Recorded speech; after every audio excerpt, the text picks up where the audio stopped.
옛날 아주 먼 옛날에 호랑이가 담배를 피우고 산신령이 구름을 타고 내려와 쉬어가던 깊은 산골 마을이 있었습니다. 첩첩산중으로 둘러싸인 이 마을은 해가 짧고 밤이 길어 저녁이 되면 집집마다 밥 짓는 연기가 산허리를 감싸며 피어오르곤 했습니다.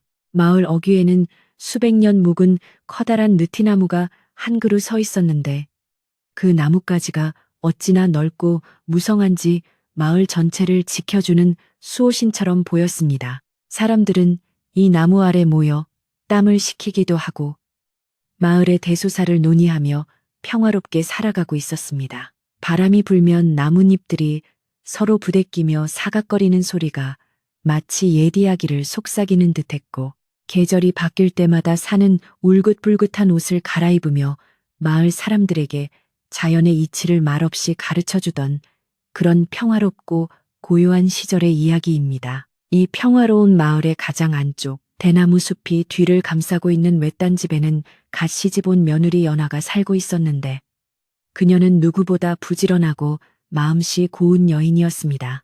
연화는 시집 온 지 1년이 채 되지 않아 아이를 가졌고 이제 산달이 코앞으로 다가와 배가 남산만하게 불러 있었습니다.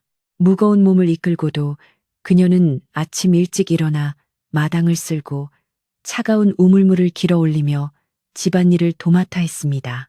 남편은 장사를 하러 먼 타지로 떠난 지 벌써 달포가 넘었고 집에는 시어머니와 연화 단둘만이 남아 있었습니다. 남편은 떠나면서 곧 태어날 아기를 위해 좋은 옷감과 맛있는 음식을 잔뜩 사오겠다고 약속하며 며느리의 손을 꼭 잡아주었지만 약속한 날짜가 지나도록 아직 소식이 없어 연화의 마음은 타들어가고 있었습니다. 집안의 어른인 시어머니는 젊어서 남편을 잃고 홀로 아들을 키우며 억척스럽게 재산을 모은 분이라 곡식 한 토를 목숨처럼 여기는 사람이었습니다. 곳간에는 쌀과 콩이 가득하고 뒤주에는 묵은 곡식이 넘쳐났지만 시어머니의 눈에는 그것들이 줄어드는 것만 보일 뿐 늘어나는 기쁨은 없었습니다. 특히 며느리가 임신하여 먹는 양이 늘어나는 것을 보며 시어머니는 손주가 태어난다는 기쁨보다는 식량이 축난다는 걱정을 먼저 앞세웠습니다. 며느리 연화가 부엌에서 밥을 지을 때면 시어머니는 문틈으로 지켜보며 쌀을 얼마나 씻는지 물을 얼마나 붓는지 감시하곤 했습니다. 연화는 그런 시어머니의 시선이 등 뒤에 꽂히는 것을 느낄 때마다 가슴이 조마조마하고 숨이 막혀오는 것만 같았습니다. 어느 늦가을 저녁 찬바람이 문풍지를 거세게 흔들며 겨울이 머지 않았음을 알리는 날이었습니다. 연화는 무거운 몸을 힘겹게 움직이며 저녁밥을 짓기 위해 부엌으로 들어갔는데 쌀독을 여는 손길이 그날따라 더욱 조심스러웠습니다. 시어머니가 아침부터 곡식이 너무 빨리 줄어든다며 한바탕 잔소리를 늘어놓고 나갔기 때문입니다. 연화는 뱃속의 아이를 생각해서라도 든든히 먹어야 했지만 시어머니의 눈치가 보여 평소보다 쌀을 적게 퍼낼 수밖에 없었습니다. 솥뚜껑을 닫고 아궁이에 불을 지피며 타닥타닥 타오르는 장작불을 보고 있자니 멀리 떠난 남편 생각에 눈시울이 붉어졌습니다. 남편이 곁에 있었다면 이렇게 배를 텄지는 않았을 텐데 하는 서러움이 밀려왔지만 그녀는 애써 눈물을 삼키며 부직갱이로 재를 골랐습니다. 밥이 다 지어질 무렵 마실을 나갔던 시어머니가 헛기침을 크게 하며 대문을 들어섰습니다. 시어머니는 부엌으로 들어와 솥뚜껑을 열어보지도 않고 밥 냄새만 맡고는 대뜸 혀를 차며 말했습니다. 밥 냄새가 이리 진동을 하니 또 쌀을 얼마나 축냉개냐. 흉년이 온다는 소문이 파다한데 네가 이리 철없이 굴어서야 우리 집안이 남아나겠느냐. 시어머니의 목소리는 찬바람보다 매서웠고 그 말 한마디 한마디가 연화의 가슴에 비수처럼 꽂혔습니다. 사실 올해 농사는 풍년도 아니었지만 그렇다고 흉년이라 할 만큼 나쁘지도 않았습니다. 그저 시어머니의 욕심이 만들어낸 흉년이었고 그 핑계로 며느리의 밥그릇을 줄이려는 속셈임을 연화도 어렴풋이 알고 있었습니다. 하지만 며느된 도리로 말대꾸 한 번 하지 못하고 그저 고개만 숙이고 있을 뿐이었습니다. 저녁상을 차려 안방으로 들이는데 시어머니 앞에는 윤기가 흐르는 쌀밥을 고봉으로 담아놓고 연화 자신의 밥그릇에는 볼이 섞인 밥이 반도체 되지 않았습니다. 그마저도 시어머니는 못마땅한 듯 눈을 흘기며 숟가락을 들었습니다. 연화는 배가 고파 속이 쓰려왔지만 시어머니가 숟가락을 들기 전에는 감히 밥을 먹을 엄두도 내지 못했습니다. 먹거라. 뱃속에 애가 들었다고 유세 떨지 말고 적게 먹고 많이 움직여야 애도 쑥쑥 낳는 법이다. 시어머니는 밥 한 숟가락을 입에 넣으며 짐짓 훈계하듯 말했지만 그 속에는 며느리가 밥을 먹는 것 자체를 아까워하는 마음이 가득 담겨 있었습니다. 연화는 목이 메어 밥이 넘어가지 않았지만 아이를 위해 억지로 물에 밥을 말아 넘겨야만 했습니다. 식사를 마치고 설거지를 하는 동안에도 연화의 배에서는 꼬르륵 소리가 멈추지 않았습니다. 만삭의 임신부는 돌도 씹어 먹을 만큼 식욕이 왕성하다는데 연화는 하루 종일 물로 배를 채우는 날이 많아지면서 점점 얼굴이 야위어 갔습니다. 우물가에서 만난 이웃집 할머니가 연화의 포숙한 얼굴을 보고 깜짝 놀라며 물었습니다. 아니, 새댁 얼굴이 왜 이리 반쪽이 됐어? 곧 해산할 사람이 이리 말라서야 원 어디 아픈 건 아닌가? 할머니의 걱정 어린 말에 연화는 차마 시어머니가 밥을 주지 않아서라고 말할 수 없어 그저 입덧이 심해서 그렇다고 둘러대며 급히 물동이를 이고 집으로 돌아왔습니다. 남들에게 집안의 허물을 보일 수 없다는 생각에 혼자서만 끙끙 앓는 속 깊은 며느리였습니다. 밤이 깊어지자 산골 마을의 기온은 급격히 떨어져 입김이 나올 정도로 추워졌습니다. 연화는 찬물에 젖은 손을 호호 불어가며 바느질감을 들고 안방 한 구석에 자리를 잡았습니다. 남편이 입을 겨울옷과 태어날 아기의 베넷저고리를 짓는 일이었는데 호롱불 기름이 아깝다며 시어머니가 일찍 불을 끄라고 성화하는 바람에 희미한 달빛에 의지해야 했습니다. 눈이 침침하고 허리가 끊어질 듯 아팠지만 연화는 뱃속의 아이가 발로 차는 태동을 느낄 때마다 힘을 냈습니다. 아가야, 조금만 참으렴. 아버지가 오시면 맛있는 것도 많이 먹고 따뜻한 방에서 지낼 수 있을 거야.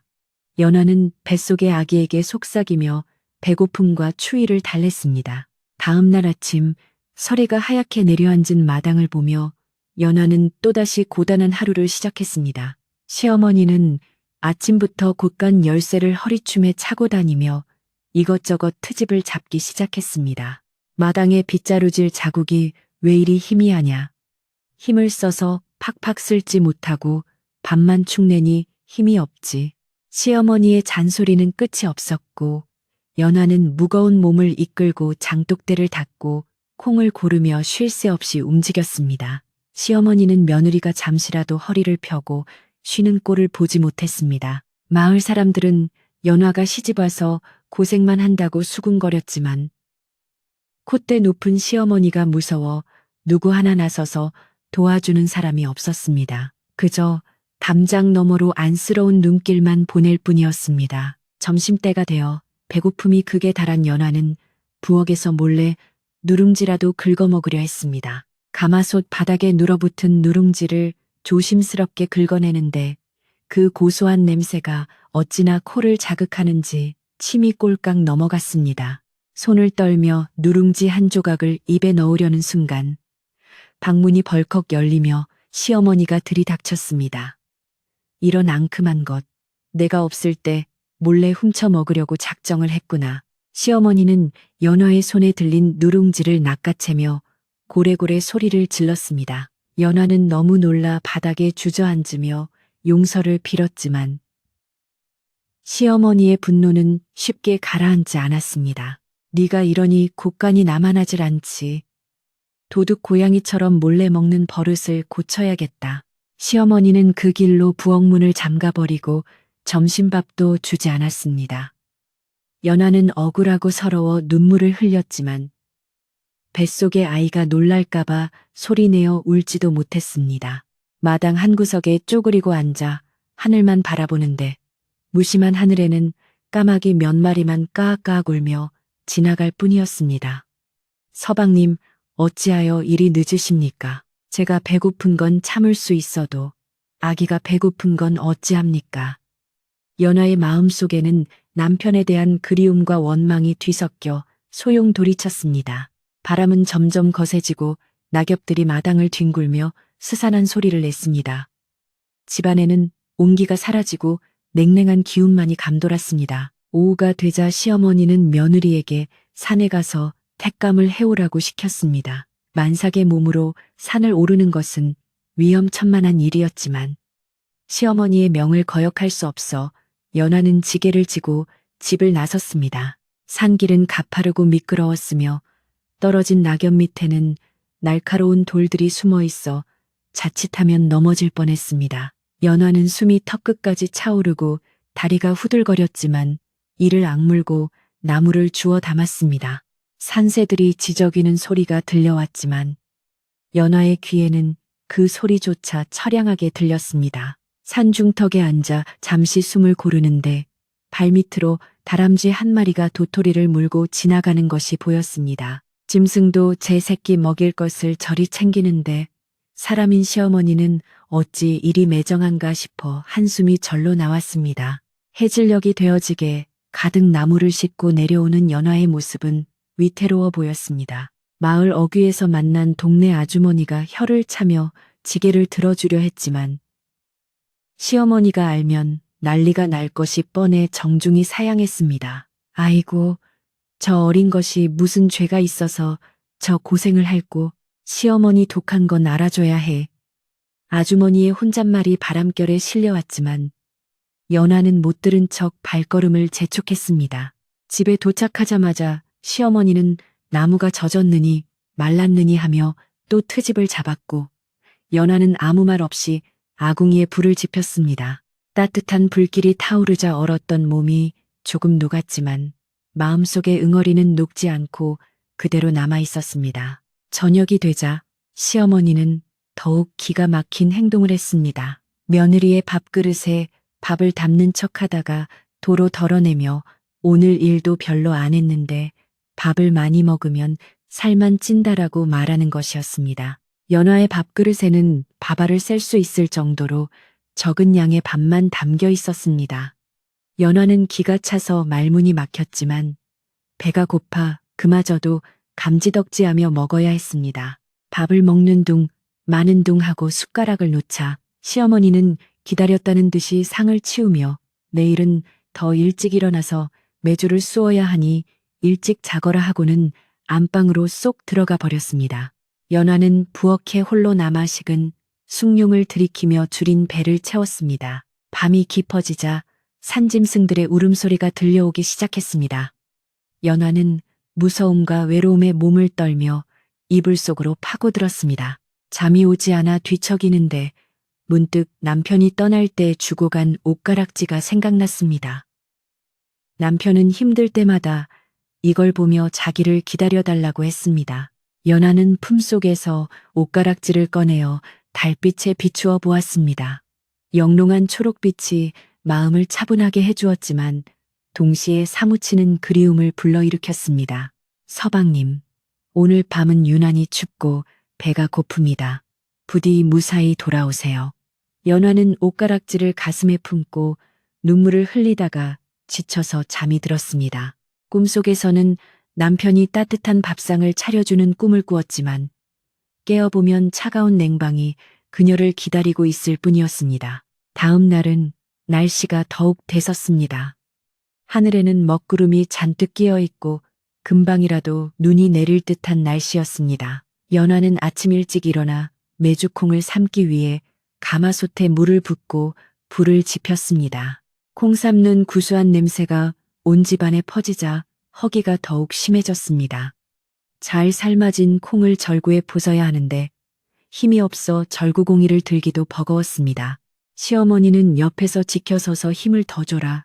그래가지고 언제 다 됐겠냐며 닥달을 했습니다. 연화는 젖먹던 힘까지 짜내어 절구질을 했지만 현기증이 나서 몇 번이나 휘청거렸습니다. 그럴 때마다 시어머니의 날카로운 눈초리가 날아와 꽂혔습니다. 점심때가 지나고 오후가 되자 눈발이 날리기 시작했습니다. 첫눈치고는 꽤 굵은 눈송이들이 마당을 하얗게 덮어가고 있었습니다. 연화는 추위에 떨며 마당에 널어놓은 빨래를 거들어 나갔습니다. 빨래는 꽁꽁 얼어 막대기처럼 굳어 있었고 손은 감각이 없을 정도로 시려왔습니다. 빨래를 걷어 방으로 들어오는데 시어머니가 방바닥이 차다며 아궁이에 불을 덧대라고 소리쳤습니다. 연화는 다시 밖으로 나가 장작을 패야 했습니다. 만삭의 몸으로 도끼질을 하는 것은 불가능에 가까웠지만 시어머니가 지켜보고 있어 흉내라도 내야 했습니다. 다행히 이웃집 아저씨가 지나가다가 이를 보고 대신 장작을 패주어 위기를 모면할 수 있었습니다. 이웃집 아저씨는 장작을 패주며 연화에게 몰래 찐고구마 2개를 쥐어주었습니다. 세댁, 이거라도 먹고 기운 차려. 시어머니 몰래 얼른 먹어. 연화는 너무 고마워 눈물이 핑 돌았습니다. 아저씨가 돌아가자마자 부엌 구석에 숨어서 허겁지겁 고구마를 먹었는데 목이 메어 잘 넘어가지도 않았지만 꿀맛 같았습니다. 그 고구마 2개가 아니었다면 쓰러졌을지도 모를 일이었습니다. 하지만 고구마 껍질을 아궁이에 태워 증거를 없애는 것도 잊지 않았습니다. 혹시라도 시어머니에게 들키면 또 무슨 사단이 날지 알 수 없었기 때문입니다. 이렇게 연화는 하루하루를 살얼음판 걷듯이 불안하게 버티고 있었습니다. 날이 저물고 눈은 더욱 거세게 내렸습니다. 온 세상이 하얗게 변했지만 연화의 마음은 캄캄한 밤처럼 어둡기만 했습니다. 시어머니는 눈이 오니 도둑이 들지도 모른다며 대문을 꼼꼼히 걸어 잠그고 곳간 문단속을 철저히 했습니다. 눈 오는 날에는 거지들이 기어들어 올 수 있으니 조심해야 한다. 시어머니는 연화를 향해 마치 너도 거지와 다를 바 없다는 듯한 투로 말했습니다. 연화는 그 말이 가슴에 맺혔지만 묵묵히 저녁상을 차렸습니다. 그날 저녁은 밥 대신 묽은 죽이 나왔습니다. 시어머니는 속이 안 좋아서 죽을 수라 했다고 했지만 쌀을 아끼려는 핑계임이 분명했습니다. 물인지 죽인지 알 수 없는 희멀건 죽을 마시며 연화는 서글픈 생각에 잠겼습니다. 밤이 깊어지자 바람 소리가 귀신 울음소리처럼 들려왔습니다. 문풍지가 덜덜 떨리고 지붕 위에 집들이 날리는 소리가 요란했습니다. 연화는 잠을 이루지 못하고 뱃속에 아기를 쓰다듬으며 중얼거렸습니다. 아가야, 미안하다. 이 못난 어미를 만나 네가 고생이 많구나. 그때 문 밖에서 부스럭거리는 소리가 들렸습니다. 고양이인가 싶어 귀를 기울였지만 이내 잠잠해졌습니다. 연화는 긴장하며 문 쪽을 바라보았지만 아무 일도 일어나지 않았습니다. 그저 바람에 나뭇가지가 흔들리는 소리였나 보다 하고 넘겼습니다. 하지만 이 작은 소음은 앞으로 다가올 거대한 사건의 전조였음을 그때는 아무도 알지 못했습니다. 며칠 후 남편에게서 편지가 한 통 도착했습니다. 인편을 통해 전해진 편지에는 장사가 잘 되어 곧 돌아가겠다는 내용과 함께 아기를 위한 선물을 많이 샀다는 기쁜 소식이 적혀 있었습니다. 연화는 편지를 가슴에 품고 하염없이 눈물을 흘렸습니다. 이제 며칠만 더 버티면 서방님이 오신다는 희망이 생겼기 때문입니다. 편지를 읽고 또 읽으며 연화는 다시금 힘을 냈습니다. 시어머니도 아들이 돌아온다는 소식에 잠시나마 표정이 밝아졌지만 그 기쁨도 잠시 며느리가 편지를 받고 좋아하는 꼴을 보니 심사가 뒤틀렸는지 다시 표정이 굳어졌습니다. 서방 온다고 들떠서 일손 놓지 마라. 올 때까지 집안 단속 잘해야 한다. 편지가 온 지 사흘이 지났을 무렵 집안에는 묘한 긴장감이 감돌기 시작했습니다. 곳간의 쌀이 눈에 띄게 줄어든 것을 발견한 시어머니가 며느리를 의심하기 시작한 것입니다. 사실 쥐가 드나들며 조금씩 갉아먹은 것이었지만 시어머니는 며느리가 몰래 쌀을 퍼다가 친정에 갖다 주거나 혼자 먹어치웠다고 단정지었습니다. 시어머니의 눈초리는 예전보다 훨씬 매섭고 독해져 있었습니다. 연화가 부엌에만 들어가도 뒤따라 들어와 감시하고 심지어 화장실 가는 것까지 체크하며 괴롭혔습니다. 연하는 숨이 막혀 죽을 것만 같았지만 곧 돌아올 남편을 생각하며 꾹 참았습니다. 그러던 어느 날 마을에 흉흉한 소문이 돌기 시작했습니다. 산에 호랑이가 나타나 가축을 물어갔다는 이야기였습니다. 사람들은 밤이면 문을 걸어 잠그고 밖으로 나오지 않았습니다. 하지만 연화의 집은 마을 끝 외진 곳에 있어 소식을 늦게 접했습니다. 시어머니는 호랑이 소문 따위는 아랑곳하지 않고 오로지 곡식 지키기에만 혈안이 되어 있었습니다. 바람이 세차게 불던 그날 밤, 시어머니는 연화를 안방으로 불렀습니다. 방바닥에는 쌀독에서 꺼낸 쌀자루가 놓여 있었고 시어머니의 표정은 그 어느 때보다 차갑고 무시무시했습니다. 이것이 바로 연화에게 닥칠 끔찍한 시련의 서막이었습니다. 바람이 문풍지를 때리는 소리가 흡사 누군가 문을 두드리는 것처럼 들려오던 그날 밤, 시어머니는 쌀자루를 앞에 두고 연화를 매섭게 노려보며 추궁을 시작했습니다. 분명히 지난달에 들여놓은 쌀이 벌써 반이나 줄었다. 네가 쥐새끼처럼 야금야금 퍼다 나른 것이 아니면 도깨비가 먹었단 말이냐? 시어머니의 목소리는 낮았지만 그 안에 담긴 서슬퍼런 도끼는 방안을 가득 채우고도 남았습니다. 연화는 억울함에 가슴이 메어졌지만 바닥에 납작 엎드려 떨리는 목소리로 대답했습니다. 어머니, 맹세코 저는 쌀 한 톨 허투루 쓴 적이 없습니다. 쥐가 뚫은 구멍으로 흘러나간 것을 제가 흙으로 메워두기도 했습니다. 하지만 이미 의심의 싹을 틔운 시어머니의 귀에는 며느리의 해명이 그저 변명으로만 들릴 뿐이었습니다. 그날 이후로 시어머니의 밥상 검열은 더욱 혹독해져서 이제는 아예 쌀독에 자물쇠를 채우고 열쇠를 품속에 넣고 다녔습니다. 끼니 때마다 시어머니가 직접 나와 쌀을 퍼주는데 그 양이 어찌나 적은지 참새 모이만큼이나 작았습니다. 요즘 흉년이 들어 마을 전체가 굶주리는데 우리 집만 흥청망청 먹을 수는 없다. 뱃속의 아이도 배고픔을 알아야 나중에 커서 부자가 되는 법이다. 시어머니는 말도 안 되는 핑계를 대며 연화의 밥그릇을 반이반으로 줄여버렸습니다. 정작 본인은 방 안에서 몰래 숨겨둔 떡이나 곶감을 꺼내 먹으면서 며느리 앞에서는 배를 움켜쥐는 신음을 하니 이를 지켜보는 연화의 속은 까맣게 타들어갔습니다. 연화는 줄어든 밥량 때문에 하루 종일 현기증에 시달려야 했습니다. 만삭의 몸은 아이를 키우기 위해 더 많은 영양분을 필요로 했지만 들어오는 것이 없으니 어미의 살과 뼈를 깎아 아이를 키우는 꼴이었습니다.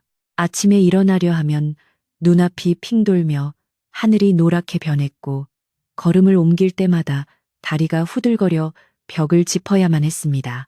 그래도 시어머니의 호통이 무서워 아픈 내색 한 번 하지 못하고 부들부들 떨리는 손으로 비를 들고 마당을 쓸었습니다. 마당을 쓸다 잠시 쉬려 하면 어느새 방문이 열리고 시어머니의 잔소리가 날아왔습니다. 젊은 애가 벌써부터 꾀를 부리냐. 그 덩치에 밥값은 해야지. 허기를 달랠 길이 없는 연화가 선택한 방법은 물배를 채우는 것이었습니다. 부엌 한 구석에 있는 물항아리에서 바가지로 물을 퍼마시며 꼬르륵거리는 배를 속였습니다. 차가운 물이 빈 위장으로 들어가면 잠시나마 배가 부른 듯한 착각이 들었지만 이내 더 큰 쓰라림이 찾아오곤 했습니다. 물을 너무 많이 마신 탓에 연화의 얼굴과 손발은 퉁퉁 붓기 시작했습니다. 하지만 시어머니는 그 부은 얼굴을 보고는 오히려 비아냥거렸습니다. 저것 봐라. 남들은 못 먹어서 빼빼 마르는데 너는 밥을 적게 줘도 살이 오르는구나. 내가 쌀을 더 줄였어야 했다. 붓기를 살로 착각하는 시어머니의 무지함과 매정함에 연화는 말문이 막혀 눈물만 삼켰습니다. 그러던 어느 날 마을 공동 우물가에 물을 기르러 간 연화는 물동이를 머리에 이고 일어서다가 그만 휘청하고 넘어질 뻔했습니다. 마침 그곳을 지나던 옆집 할머니가 급히 달려와 연화를 부축해주지 않았다면 큰일이 날 뻔한 순간이었습니다. 할머니는 연화의 손목을 잡았다가 깜짝 놀랐습니다. 앙상한 뼈 위에 가죽만 남은 듯한 손목이 너무나 가늘었기 때문입니다. 얼굴은 부어 있는데 손목은 젓가락 같으니 산전수전 다 겪은 할머니의 눈에는 단박에 영양실조임이 보였습니다. 아이고, 새댁, 이게 무슨 꼴이야. 시어미가 밥을 안 주는 게야. 세상에 임신한 사람을 이렇게 말려 죽일 작정인가. 연화는 황급히 옷소매를 내리며 할머니의 시선을 피했습니다. 집안의 흉이 밖으로 새나가는 것이 두려웠던 탓입니다. 아닙니다. 할머니, 제가 입덧이 심해서 밥을 잘못 넘겨서 그렇습니다. 어머니께서는 잘 챙겨주시는데 제가 못 먹는 탓이에요. 연화는 끝까지 시어머니를 감싸며 거짓말을 했지만 할머니는 혀를 차며 고개를 저었습니다. 내 눈은 못 속여. 자네 눈밑이 타고 입술이 바짝 마른 게 며칠 굶은 사람 같구먼. 저 독한 노인네가 곡식 아까워서 며느리 잡는다는 소문이 사실이었어. 할머니는 주머니를 뒤적거려 꼬깃꼬깃한 헝겊에 쌓인 누룽지 뭉치를 연화의 손에 쥐어주었습니다. 이거라도 가는 길에 몰래 먹어. 아기 생각해서라도 살아야지.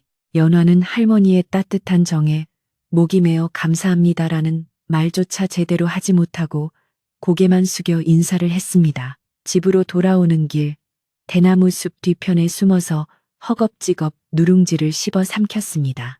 딱딱한 누룽지가 입안을 찔렀지만 고소한 곡기의 맛이 온몸으로 퍼져나가는 것 같았습니다. 누룽지를 다 먹고 나니 뱃속의 아기가 기운을 차렸는지 힘차게 발길질을 했습니다. 연화는 불룩 튀어나온 배를 쓰다듬으며 중얼거렸습니다.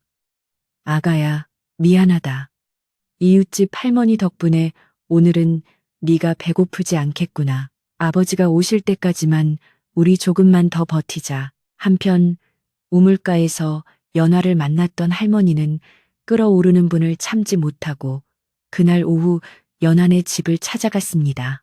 마당에서 콩을 고르고 있던 시어머니를 보자마자 할머니는 대뜸 쓴소리를 던졌습니다. 여보게, 자네 며느리 꼴이 그게 뭔가. 곧 해산할 아이가 핏기도 하나 없이 비틀거리는 걸 보니 내 마음이 다 조마조마하네. 곡식도 좋지만 사람은 살리고 봐야 하지 않겠나. 할머니 나름대로는 점잖게 충고를 한 것이었지만 자존심 강하고 욕심 많은 시어머니에게는 불에 기름을 붓는 격이었습니다. 시어머니는 하던 일을 멈추고 표독스러운 눈으로 할머니를 쏘아보았습니다. 아니, 남의 집일에 웬 참견이쇼? 우리 며느리가 못 먹어서 그런 게 아니라 원래 몸이 약해 빠져서 그런 걸 나보고 어쩌란 말이오. 그리고 내가 밥을 안 준다니? 쌀독이 바닥을 보일 정도로 퍼다 먹이는데 그게 다 어디로 가는지 나도 모르겠소. 시어머니는 오히려 큰 소리를 치며 억울하다는 듯 가슴을 쳤습니다. 그 아이가 밖에서는 불쌍한 척하고 다니나 본데 집에서는 아주 상전이 따로 없소. 내가 늙은 몸으로 수발드느라 허리가 휘는데 밖에서 그런 헛소리를 하고 다닌단 말이오. 시어머니의 적반하장의 할머니는 기가 차서 입을 다물지 못했습니다. 거짓말도 어찌나 청산유수인지 모르는 사람이 들으면 진짜로 믿을 판이었습니다. 할머니가 돌아간 뒤 시어머니의 분노는 오롯이 연화에게로 향했습니다. 시어머니는 부엌에 있는 연화를 마당으로 불러내어 매섭게 몰아세웠습니다. 네가 밖에서 내 욕을 하고 다니냐? 밥을 안 준다고 동네방네 떠들고 다녀? 내가 너를 어떻게 먹여 살리는데 그런 배은망덕한 소리를 해. 시어머니는 옆에 있던 쌀이 빗자루를 들어 연화의 등짝을 후려쳤습니다. 연화는 배를 감싸 안으며 웅크리고 빌었습니다. 어머니, 아닙니다. 저는 그런 말을 한 적이 없습니다. 그저 어르신이 걱정되셔서 하신 말씀일 겁니다. 하지만 시어머니의 귀에는 아무것도 들리지 않았습니다. 자신의 체면을 구겼다는 생각에 분이 풀리지 않았던 것입니다. 그날 이후로 시어머니는 마을 사람들을 만날 때마다 먼저 선수쳐서 며느리 흉을 보기 시작했습니다. 장터에 나가서도 빨래터에 가서도 시어머니의 입은 쉴 새 없이 움직였습니다. 우리 며느리는 식탐이 어찌나 많은지 뒤돌아서면 밥 달라고 아우성이라네. 내가 쌀을 대주느라 기둥뿌리가 뽑힐 지경이야. 게다가 몰래 부엌에 들어가서 훔쳐먹는 버릇까지 있으니 며느리를 잘못 들여도 한참 잘못 들였지. 시어머니의 교묘한 거짓말에 마을 사람들은 반신반의하면서도 겉보기에 붓기가 있는 연화의 모습을 떠올리며 정말 많이 먹어서 살이 찐 건가 하고 수군거렸습니다. 진실은 묻히고 거짓 소문만이 날개 돋친 듯 퍼져나갔습니다. 연화는 마을 사람들의 시선이 예전과 달라졌음을 느꼈습니다. 전에는 안쓰럽게 보던 눈빛들이 이제는 의심과 경멸이 섞인 눈초리로 변해 있었습니다. 우물가에 가도 아낙네들이 슬금슬금 피하거나 자기들끼리 귓속말을 주고받았습니다. 저 새댁이 시어머니 몰래 쌀을 훔쳐다 친정에 빼돌린다며 어쩐지 시어머니 얼굴은 반쪽인데 며느리만 포동포동하더라니 억울한 누명은 연화의 가슴에 멍처럼 시퍼렇게 남았습니다. 해명하고 싶어도 들어줄 사람이 없었고 시어머니를 욕보이는 일이 될까봐 입을 닫을 수밖에 없었습니다. 고립무원의 처지가 된 연화에게 유일한 위안은 밤하늘의 달림뿐이었습니다. 어느덧 겨울의 초입에 들어서서 첫눈이 내린 지도 한참이 지났습니다. 날씨는 더욱 매서워져 장독대가 얼어 터질 정도가 되었습니다. 연화의 옷은 갱겹이나 다름없어 살을 내는 추위를 막아주지 못했습니다. 남편이 보내준 옷감은 시어머니가 아기 낳으면 그때 만들어 입어라. 지금 만들면 때 탄다며 장롱 깊숙이 넣어버려 꺼낼 수도 없었습니다. 연화는 낡은 무명옷 2개를 겹쳐 입고 허리에는 새끼줄을 동여매어 바람이 들어오는 것을 막았습니다. 손발은 동상에 걸려 벌겋게 부어올랐고 트진 살 사이로 피가 배어 나왔습니다. 그래도 시어머니는 죗감이 아깝다며 군불조차 제대로 떼주지 않았습니다. 시어머니의 괴롭힘은 날이 갈수록 지능적으로 변해갔습니다. 밥을 굶기는 것에서 그치지 않고 잠을 못 자게 하거나 힘든 일을 시켜 며느리의 기운을 빼놓는 것이었습니다. 밤늦게까지 콩을 고르게 하거나 새벽같이 일어나 찬물에 빨래를 시키는 시기였습니다. 잠을 많이 자면 아이가 게을러진다. 부지런히 움직여야 순산하는 법이야. 시어머니는 뱃속에 아이를 위한다는 명분으로 며느리를 혹사시켰습니다. 연화는 졸음이 쏟아져 바늘에 손을 찔리기 일쑤였고 찬물에 손을 담글 때마다 비명조차 나오지 않는 고통을 참아내야 했습니다. 그녀의 생명력은 촛불처럼 위태롭게 흔들리고 있었습니다. 몸이 약해지니 마음도 약해져서 연화는 밤마다 악몽에 시달렸습니다. 꿈속에서 쌀독에 빠져 허우적대거나 시어머니가 거대한 구렁이로 변해 자신을 칭칭 감는 꿈을 꾸고는 식은땀을 흘리며 깨어났습니다. 깨어나 보면 캄캄한 어둠뿐이고 옆자리에는 남편의 빈자리가 싸늘하게 느껴졌습니다. 서방님, 도대체 언제 오시나요? 저와 아기가 죽어야 오시려나요? 연화는 베개를 적시며 소리 없는 오열을 토해냈습니다. 남편이 보낸 편지 이후로 소식이 끊긴 지 오래였고 혹시 오는 길에 무슨 병고라도 생긴 것은 아닌지 불길한 생각이 머리를 떠나지 않았습니다. 그러던 어느 날 저녁 시어머니가 연화를 불러 앉혔습니다. 내일은 동지니까 팥죽을 쑤어야겠다. 팥을 삶고 새알심을 빚어야 하니 새벽 일찍 일어나 준비해라.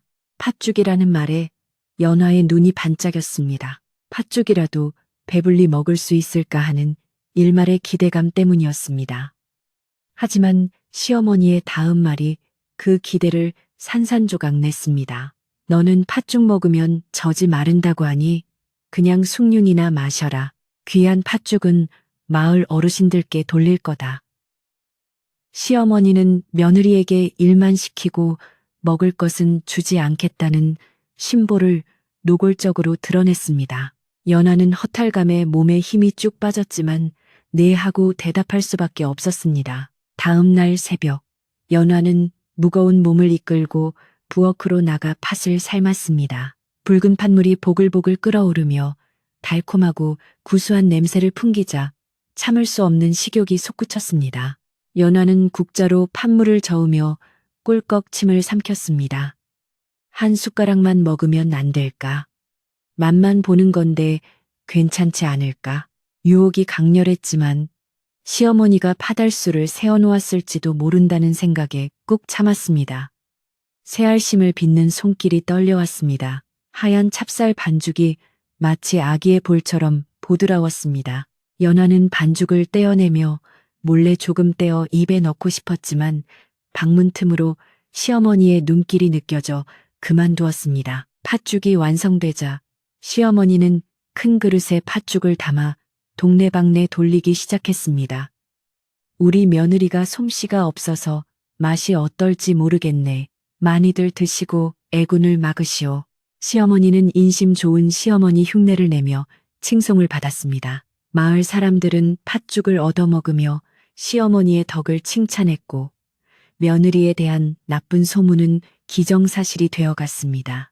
정작 팥죽을 때 연화는 부엌 구석에 쪼그리고 앉아 솥에 남은 눌어붙은 찌꺼기라도 긁어먹으려 했지만 시어머니가 돌아와서는 솥 닦아야 하니 물 부어라며 그마저도 못하게 했습니다. 결국 연화는 그날도 맹물로 배를 채워야 했습니다. 며칠 뒤 마을에 큰 눈이 예고되었습니다.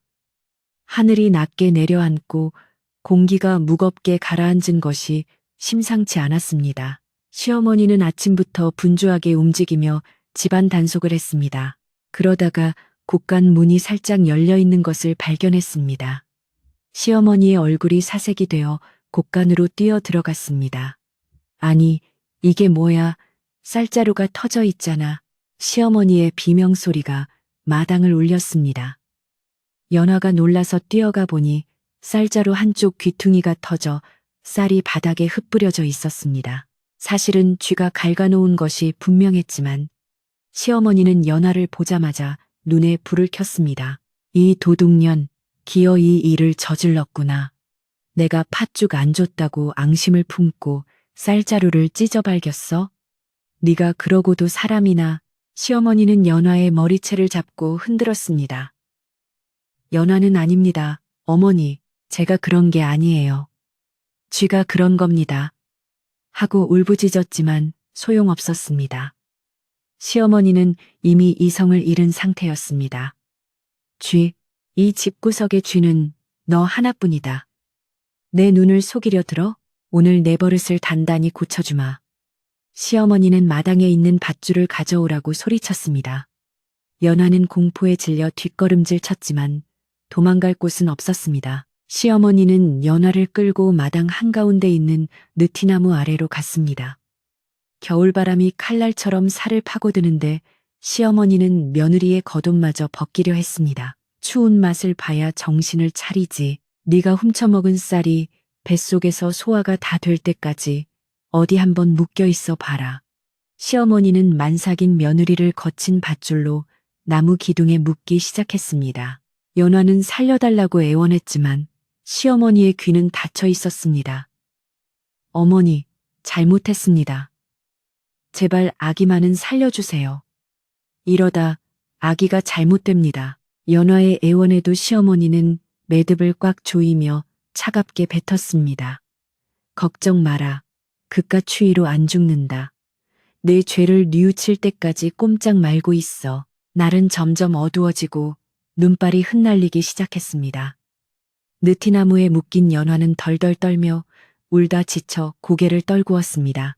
마을은 쥐 죽은 듯 고요했고 집집마다 불이 꺼져 아무도 연화의 비명을 듣지 못했습니다.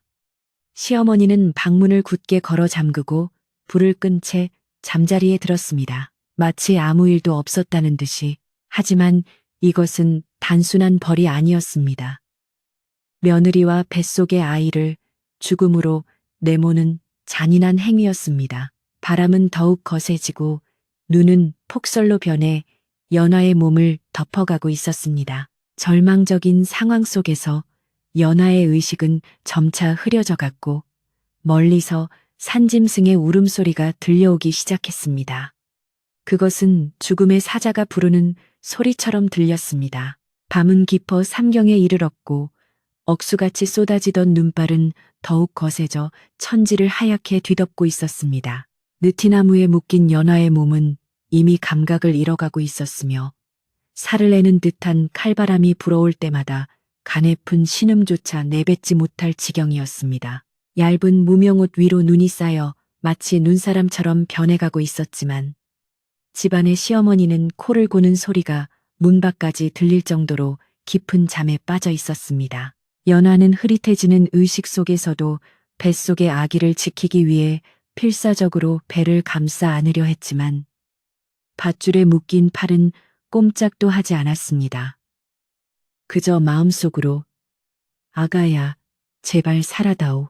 이 어미가 죽더라도 너만은 살아야 한다라고 끊임없이 되뇌며 하늘에 빌고 또 빌 뿐이었습니다. 차가운 밧줄은 연화의 손목과 발목을 파고들어 피가 통하지 않게 만들었고 그 고통은 마치 불인두로 지지는 듯 했습니다. 하지만 육체의 고통보다 더 견디기 힘들었던 것은 사람에 대한 배신감과 서러움이었습니다. 한 지붕 아래 살면서 며느리를 가족이 아닌 짐승만도 못하게 취급하는 시어머니의 잔혹함이 뼛속까지 시리게 다가왔습니다. 마을의 개들도 따뜻한 아랫목을 찾아 들어가는 이 엄동설 안에 만삭의 임신부를 밖으로 내몰아 묶어두는 것은 살인이나 다름없는 짓이었습니다.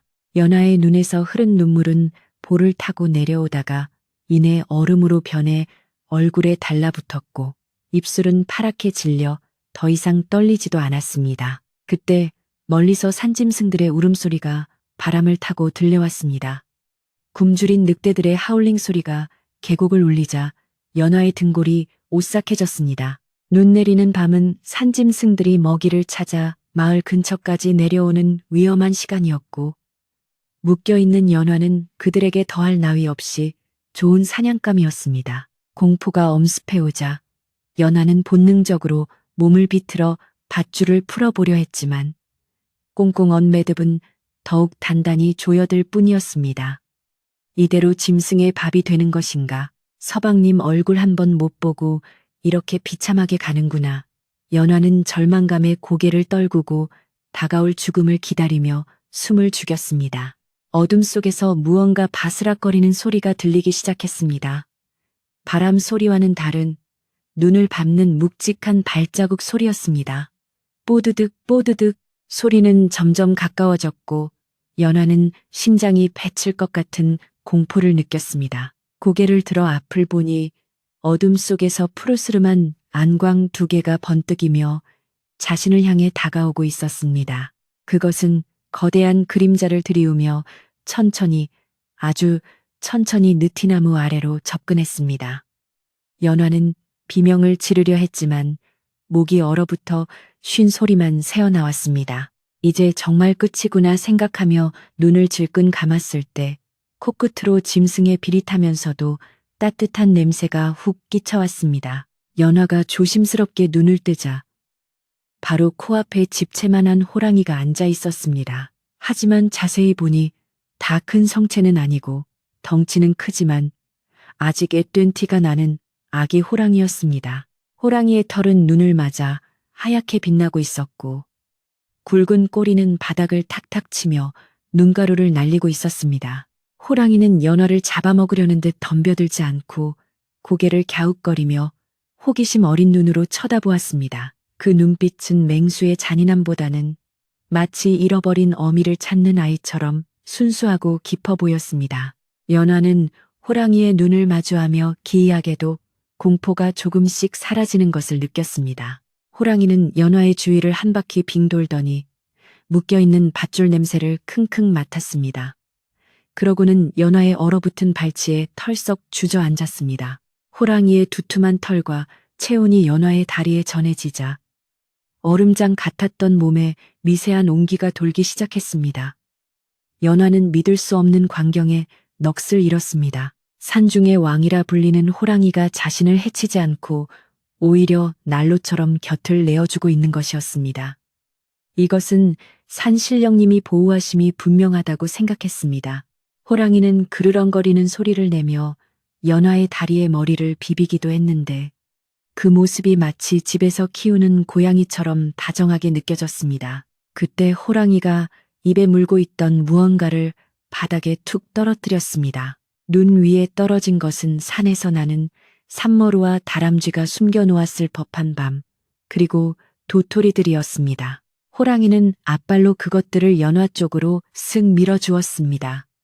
이걸 나에게 주는 거니? 연화가 떨리는 목소리로 물었지만 호랑이는 대답 대신 큰 눈을 깜빡이며 코로 먹이를 가리켰습니다. 짐승도 제 배를 채우기 바쁜 겨울밤에 사람보다 못한 미물이 사람을 살리기 위해 먹이를 물어왔다는 사실에 연화는 가슴이 뭉클해져 뜨거운 눈물을 흘렸습니다.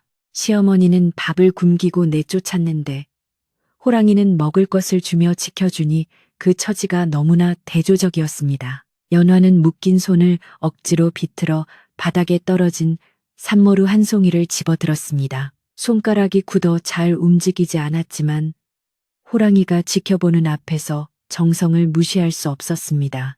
입안에 넣은 산머루는 얼어서 사각거렸지만 씹을수록 새콤달콤한 과즙이 흘러나와 말라붙은 목을 적셔주었습니다. 뱃속의 아기도 단맛을 느꼈는지 힘차게 태동을 했습니다.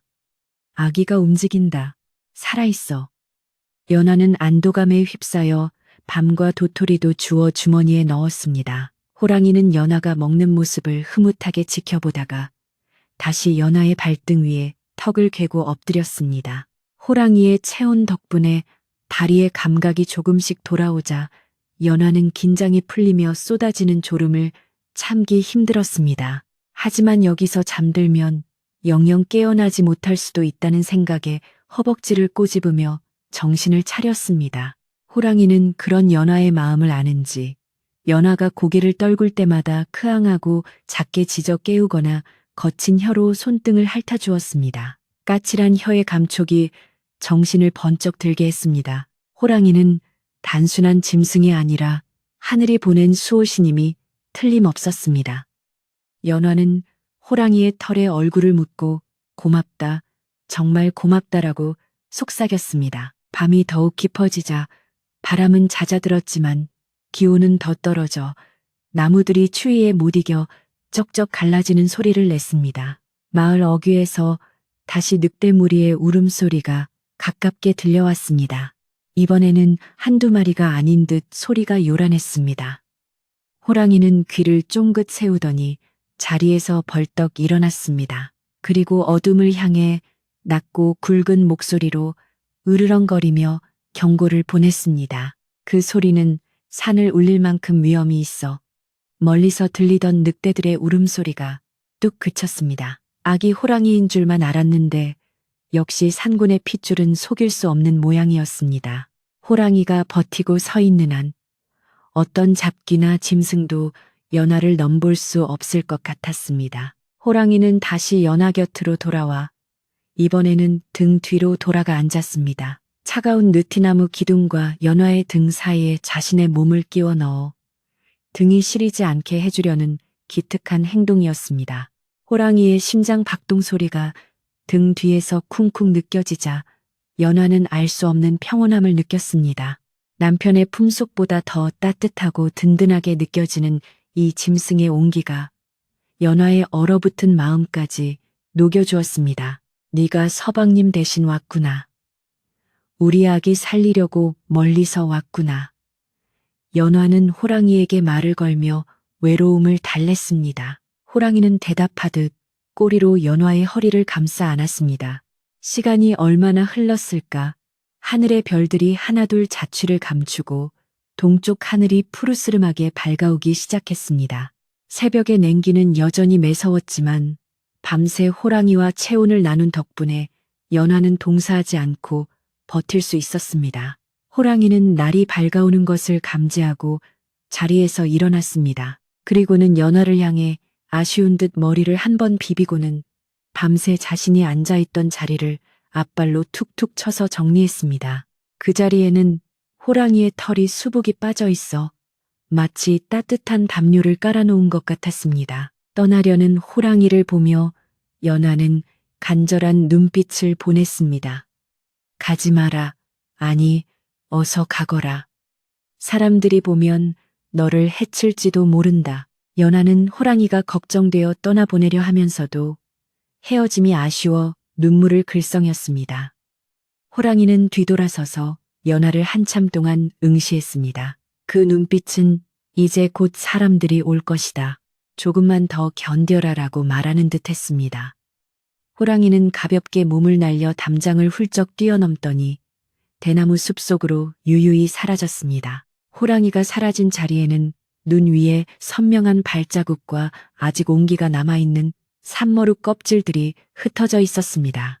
날이 완전히 밝자 마을의 닭들이 발을 치며 아침을 알렸습니다. 밤새 내린 눈으로 온 세상이 은세계가 되었고 지붕마다 하얀 모자를 쓴 듯 눈이 소복이 쌓여 있었습니다.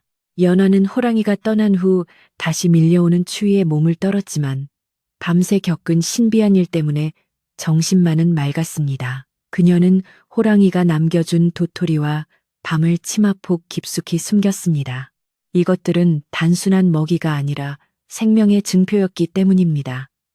그리고 마음속으로 굳게 다짐했습니다. 이 모진 시련을 반드시 이겨내고 보란듯이 살아남아 뱃속의 아이에게 이 신비한 이야기를 들려주리라고. 얼마 지나지 않아 안방문이 열리는 소리가 들렸습니다. 시어머니가 기지개를 켜며 밖으로 나온 것입니다. 시어머니는 두꺼운 속옷을 껴입고 목도리까지 두른 채 마당으로 나왔습니다. 그녀는 당연히 며느리가 추위에 기절해 있거나 죽었을 것이라 생각하며 느티나무 쪽을 쳐다보았습니다. 그러나 시어머니의 예상과는 달리 연화는 고개를 꼿꼿이 들고 시어머니를 똑바로 응시하고 있었습니다. 시어머니는 깜짝 놀라 뒷걸음질 쳤습니다. 아니, 내년이 아직도 살아있단 말이냐?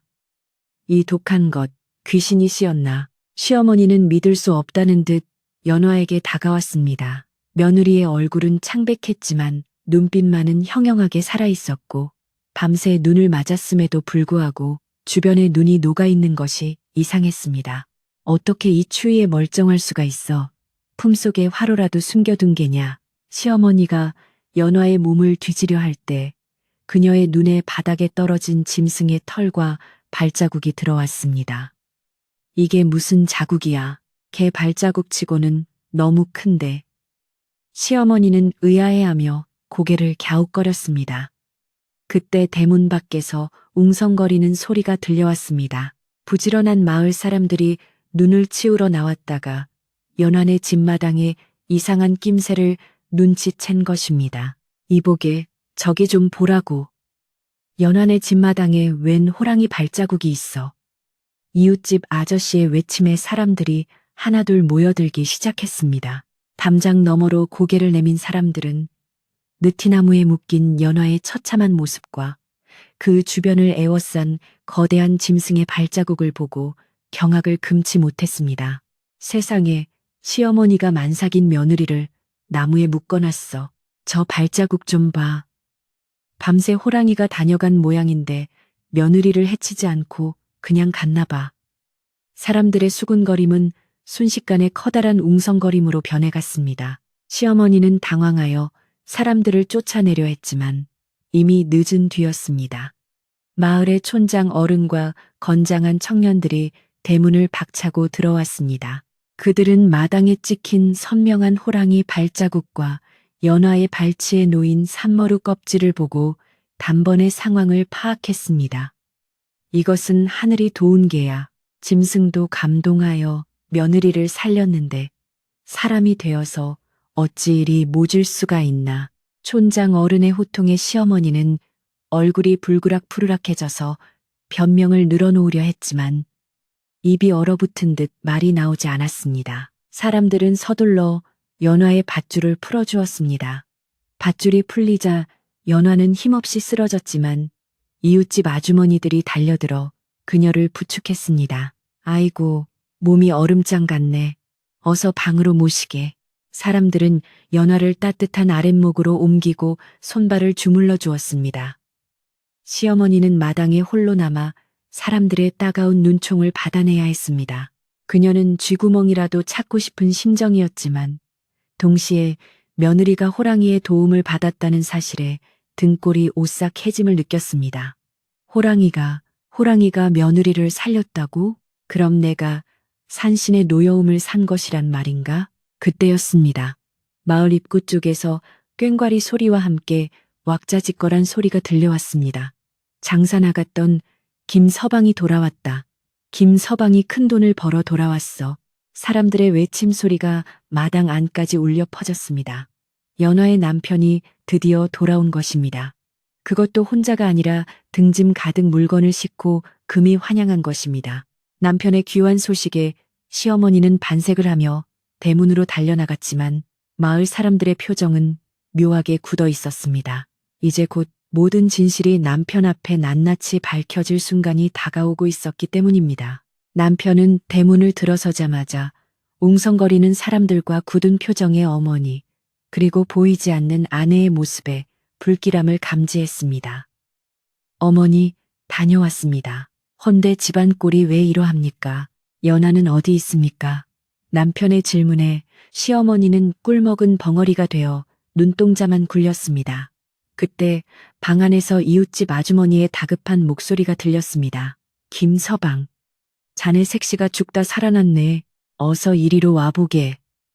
남편은 짐을 내팽개치고 신발도 벗지 않은 채 방으로 뛰어들어갔습니다. 그리고 창백하게 누워있는 연하를 보고 가슴이 무너져 내리는 듯한 비명을 질렀습니다. 바닥에는 호랑이가 주고 간 산머루 몇 알이 덩그러니 놓여 있어 지난밤의 기적을 말없이 증언하고 있었습니다.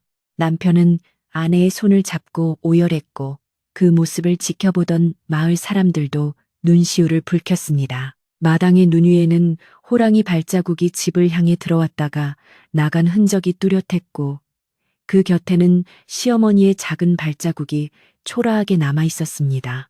하늘은 모든 것을 지켜보고 있었고 이제 그 대가를 치를 시간이 온 것입니다. 남편 김서방이 방문을 열고 들어섰을 때 방 안의 공기는 마치 얼음장처럼 차가웠고 아내 연화는 그 이불 하나의 의지에 파들파들 떨고 있었습니다. 김서방은 진보다리를 문지방에 내팽개치고 아내에게 달려가 얼어붙은 손을 자신의 두 손으로 감싸 쥐었습니다. 여보, 이게 도대체 무슨 일이오? 내가 없는 동안 얼마나 고생을 했길래 이리 뼈만 남았소. 남편의 뜨거운 눈물이 연하의 손등 위로 뚝뚝 떨어지자 연하는 희미하게 눈을 뜨며 남편의 얼굴을 확인하고는 안도감에 다시 눈물을 흘렸습니다. 그녀의 입술은 터져 있었고 손발은 동상으로 붉게 부어올라 있어 보는 이로 하여금 가슴을 저미게 하는 참혹한 모습이었습니다. 방 안에 들어온 마을 안악들은 그 광경을 보고 혀를 차며 눈물을 훔쳤고 김서방의 가슴 속에서는 뜨거운 분노가 치밀어 올랐습니다. 김서방은 아내를 따뜻한 아랫목으로 옮겨 눕히고 이불을 턱 밑까지 덮어준 뒤 무거운 발걸음으로 마당으로 나갔습니다. 마당에는 시어머니가 마을 사람들의 따가운 시선을 피하며 헛기침을 하고 있었고 촌장 어른과 동네 사람들은 팔짱을 낀 채 이 집안의 가장이 어떻게 나올지 지켜보고 있었습니다. 김서방은 어머니 앞에 무릎을 꿇는 대신 꼿꼿이 서서 그동안 한 번도 보이지 않았던 단호하고 엄한 표정으로 어머니를 바라보았습니다. 어머니, 제가 집을 떠날 때 연하를 잘 부탁한다고 신신당부하지 않았습니까? 헌데 어찌하여 만삭인 사람을 이 엄동설 안의 나무에 묶어두셨습니까? 이것이 사람의 탈을 쓰고 할 짓입니까? 아들의 목소리는 낮았지만 그 울림은 마당 전체를 흔들 만큼 강렬했습니다. 시어머니는 아들의 서슬퍼런 기세에 잠시 주춤했지만 곧이어 특유의 앙칼진 목소리로 변명을 늘어놓기 시작했습니다. 네가 몰라서 그런다. 저것이 내가 안 볼 때 쌀을 퍼돌리고 밥을 훔쳐 먹어서 곡간이 거덜날 지경이다. 버릇을 고치려고 잠시 묶어둔 것뿐이지 죽이려고 한 건 아니다. 시어머니는 끝까지 자신의 잘못을 인정하지 않고 며느리 탓을 하며 억울한 표정을 지었습니다. 요즘 같은 흉년에 곡식 귀한 줄 모르고 흥청망청 쓰는 며느리를 둔 내 심정을 네가 아느냐. 그녀의 뻔뻔한 거짓말에 구경하던 마을 사람들은 웅성거리지 않을 수 없었습니다. 누군가는 저 노인네가 아직도 정신을 못 차렸네라며 비난했고 누군가는 아들이 왔으니 이제 진실이 밝혀지겠지라며 기대 어린 눈빛을 보냈습니다. 그때 지팡이를 짚고 서 있던 촌장 어른이 앞으로 나서며 점잖지만 엄한 목소리로 꾸짖었습니다. 자네, 핑계가 너무 심하군. 흉년이라니. 올해 우리 마을 농사는 평년작은 되었네. 그리고 자네 집은 우리 마을에서도 제일 가는 부자 아닌가. 곳간에 쌀이 썩어나가는 걸 온 동네가 아는데 며느리 밥 한 끼 주는 게 그리 아까웠나. 촌장 어른의 지적에 시어머니의 얼굴이 홍당무처럼 붉어졌습니다. 이어서 옆집 아저씨가 거들었습니다. 어제 내가 연화가 나무하는 걸 도와줬는데 도시락은커녕 물 한 모금 못 마신 얼굴이더구먼. 훔쳐먹기는커녕 굶어 죽지 않은 게 다행이야. 그리고 저기 호랑이 발자국을 보시오. 산짐승도 며느리가 불쌍해서 먹을 걸 주고 갔는데 시어머니가 되어서 부끄럽지도 않소? 김서방은 어머니의 허리춤에 매달려 있는 곡간 열쇠 꾸러미를 바라보았습니다. 그 열쇠는 어머니의 권력이자 집안의 모든 것을 통제하는 수단이었습니다. 김서방은 어머니에게 손을 내밀며 말했습니다. 어머니, 곡간 열쇠를 제게 주십시오. 며느리가 쌀을 훔쳤는지 아니면 어머니가 곡식을 쌓아두고도 굶겼는지 제 눈으로 직접 확인해 봐야겠습니다. 시어머니는 열쇠를 뺏기지 않으려고 뒷걸음질 치며 옷자락을 움켜쥐었습니다. 안 된다. 이건 내 목숨과도 같은 거다. 네가 감히 어미의 살림살이를 뒤지려 드느냐. 하지만 김서방은 더 이상 물러서지 않았습니다. 그는 어머니의 손에서 반강제로 열쇠를 받아내어 곧장 곡간으로 향했습니다. 마을 사람들도 우르르 그의 뒤를 따랐습니다. 녹슨 자물쇠가 삐걱거리며 열리고 육중한 곡간 문이 활짝 젖혀지자 그 안에서 묵은 곡식 냄새가 확 풍겨 나왔습니다. 사람들의 입에서 탄성이 터져 나왔습니다. 곡간 안에는 쌀가마니가 천장까지 닿을 듯 쌓여 있었고 콩과 팥이 든 항아리들이 줄지어 늘어서 있었습니다. 쥐가 파먹은 흔적이 조금 있긴 했지만 그것은 쌀이 너무 많아 관리가 안 되어서 생긴 일이지. 며느리가 훔쳐간 흔적이 아니었습니다. 심지어 구석에는 몇 년 묵은 쌀이 썩어 곰팡이가 핀 것도 보였습니다. 김서방은 썩은 쌀자루를 집어들고 어머니 앞에 던지며 울분을 토했습니다. 보십시오. 쌀이 썩어서 거름이 될 지경인데 며느리와 손주는 굶주려 죽을 뻔했습니다. 이게 어머니가 말씀하신 흉년입니까? 이게 집안을 위한 절약입니까? 그제야 시어머니는 할 말을 잃고 바닥에 주저앉았습니다. 자신의 탐욕이 만천하에 드러난 순간이었습니다. 마을 사람들은 혀를 차며 수군거렸습니다. 저 많은 곡식을 두고 며느리를 굶기다니 천벌을 받을 짓이야. 죽어서 쌀을 짊어지고 갈 것도 아니면서 욕심이 지나쳤어. 사람들의 비난과 아들의 원망, 어린 눈빛을 견디지 못한 시어머니는 고개를 떨구고 흐느끼기 시작했습니다. 그녀의 눈물은 회한의 눈물이기도 했지만 동시에 자신의 권위가 무너져 내린 것에 대한 서러움이기도 했습니다. 김서방은 차갑게 식은 목소리로 선언했습니다. 오늘부터 곡간 열쇠는 연화에게 맡기겠습니다. 어머니는 이제 살림에서 손을 떼시고 뒷방에서 손주 재롱이나 보며 편히 쉬십시오. 다시는 며느리에게 험한 일을 시키거나 밥을 굶기시면 제가 연화를 데리고 이 집을 나갈 것입니다. 김서방의 선언은 시어머니에게는 청천벽력과도 같은 소리였지만 마을 사람들에게는 사필귀정의 판결로 들렸습니다. 시어머니는 더 이상 반항할 힘을 잃고 비틀거리며 자신의 방으로 들어갔습니다.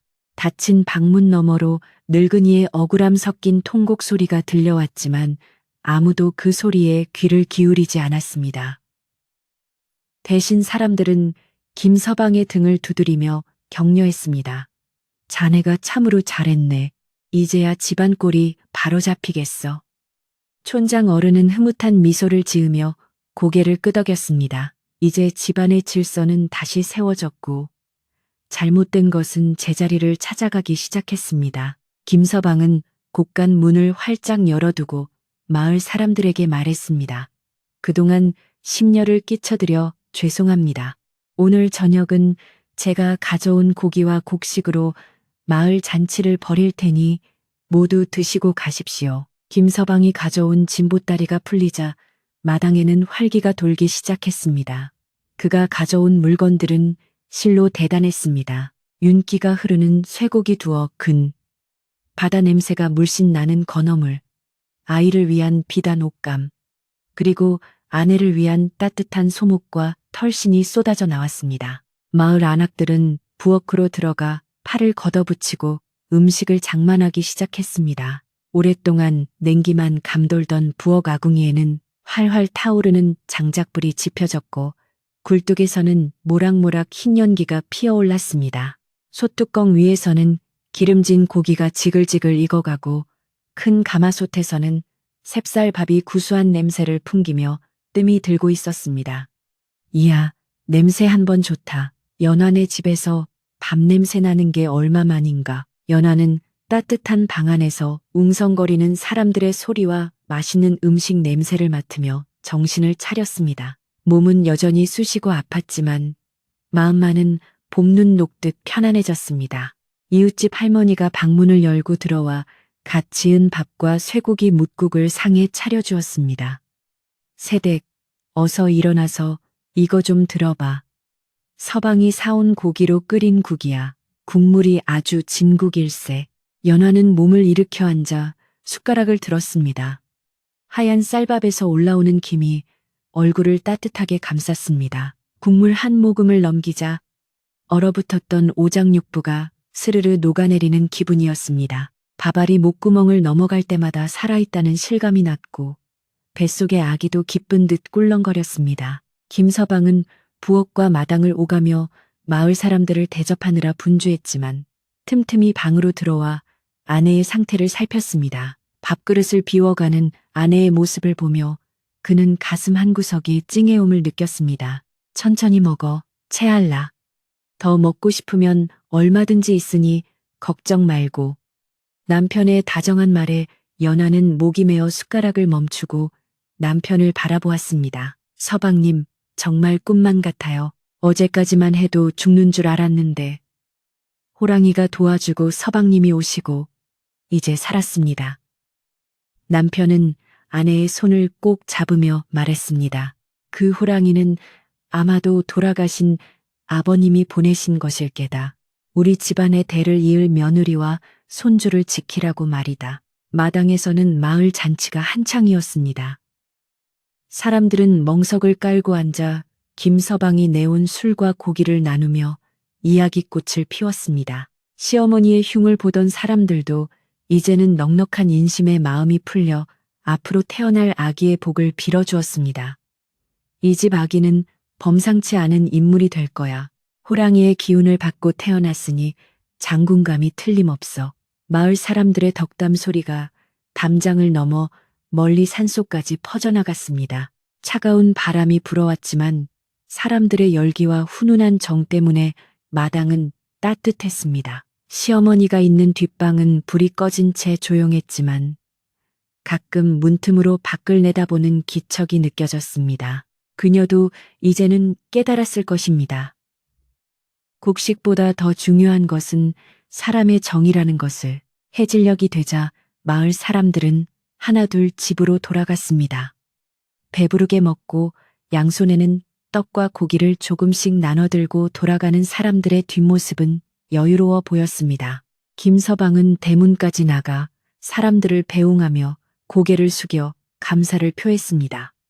어려울 때 도와주셔서 감사합니다. 이 은혜 잊지 않겠습니다. 사람들은 손을 휘휘 저으며 별소리를 다하네. 앞으로는 행복하게 잘 살게나 하고 웃으며 사라졌습니다. 마당에는 다시 고요가 찾아왔지만 예전의 삭막한 고요가 아닌 평온하고 안락한 고요였습니다. 눈 덮인 느티나무는 달빛을 받아 은색으로 빛나고 있었고 그 아래 찍힌 호랑이 발자국은 밤바람에 조금씩 덮여가고 있었습니다. 김서방은 부엌으로 들어가 남은 불씨를 정리하고 아궁이에 장작을 넉넉히 넣어 방이 식지 않도록 단속했습니다. 그리고 큰 솥에 물을 데워 대야에 담아 방으로 가지고 들어갔습니다. 여보, 씻지도 못하고 고생했지. 내가 씻겨줄 테니 좀 씻고 개운하게 잡시다. 남편은 수건에 따뜻한 물을 적셔 연화의 얼굴과 손발을 정성스럽게 닦아주었습니다. 밧줄 자국이 선명한 손목을 닦을 때는 마음이 아파 손길이 떨렸습니다. 연화는 남편의 투박하지만 따뜻한 손길에 몸을 맡기며 그동안의 서름과 고통을 씻어냈습니다. 따뜻한 물이 닿자 긴장이 풀리며 나른한 졸음이 몰려왔습니다. 방 안에는 호롱불이 은은하게 타오르고 있었고 부드러운 소미불의 감촉이 포근했습니다. 김서방은 장롱에서 자신이 사온 고운 비단 베넷저고리를 꺼내 연화에게 보여주었습니다. 이것 보시오. 우리 아기가 입을 옷이오. 장터에서 제일 좋은 것으로 골랐소. 연화는 알록달록한 색동저고리를 만지작거리며 환하게 웃었습니다. 정말 곱네요. 우리 아기가 입으면 참 예쁘겠어요. 두 사람은 머리를 맞대고 아기의 이름을 무엇으로 지을지, 앞으로 어떻게 살지 도란도란 이야기를 나누었습니다. 시어머니의 코 고는 소리가 들리지 않는 밤, 오로지 두 사람만의 따뜻한 시간이 흐르고 있었습니다. 김서방은 연화에게 호랑이 이야기를 다시 한번 자세히 물었습니다. 연화는 지난밤 호랑이가 어떻게 나타났고 어떻게 자신의 곁을 지켜주었는지, 그리고 산머루와 도토리를 주고 간 신기한 일을 하나하나 들려주었습니다. 이야기를 듣던 김서방은 고개를 끄덕이며 감탄했습니다. 정말 기이한 일이요. 짐승도 은혜를 알고 정을 나누는데 하물며 사람이 그리 못해서야 되겠소. 내 앞으로는 어머니가 뭐라 하든 당신과 아이를 최우선으로 지키리다. 남편의 굳은 맹세에 연화는 든든함을 느꼈습니다. 창호지 문 밖에는 다시 눈발이 날리기 시작했지만 방 안은 훈훈한 온기로 가득 찼습니다. 밤이 깊어지자 연화는 남편의 팔을 베고 깊은 잠에 빠져들었습니다. 악몽에 시달리지 않고 편안하게 잠든 아내의 얼굴을 보며 김서방은 한참 동안 잠들지 못하고 생각에 잠겼습니다.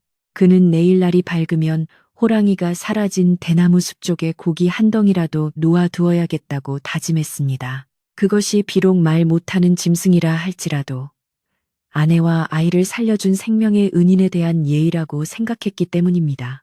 집안의 불길한 기운은 모두 물러가고 새로운 생명을 맞이할 준비가 차근차근 되어가고 있었습니다. 한편 뒷방에 홀로 남겨진 시어머니는 벽을 보고 누워 잠을 이루지 못했습니다. 배가 고팠지만 차마 나와서 밥을 달라고 할 체면이 없었고 곳간 열쇠가 없는 허전함에 손이 떨려왔습니다. 하지만 방금 전 며느리의 방에서 들려오던 웃음소리와 아들의 단호했던 목소리가 귓가에 맴돌며 그녀의 굳은 마음에도 조금씩 균열이 생기기 시작했습니다.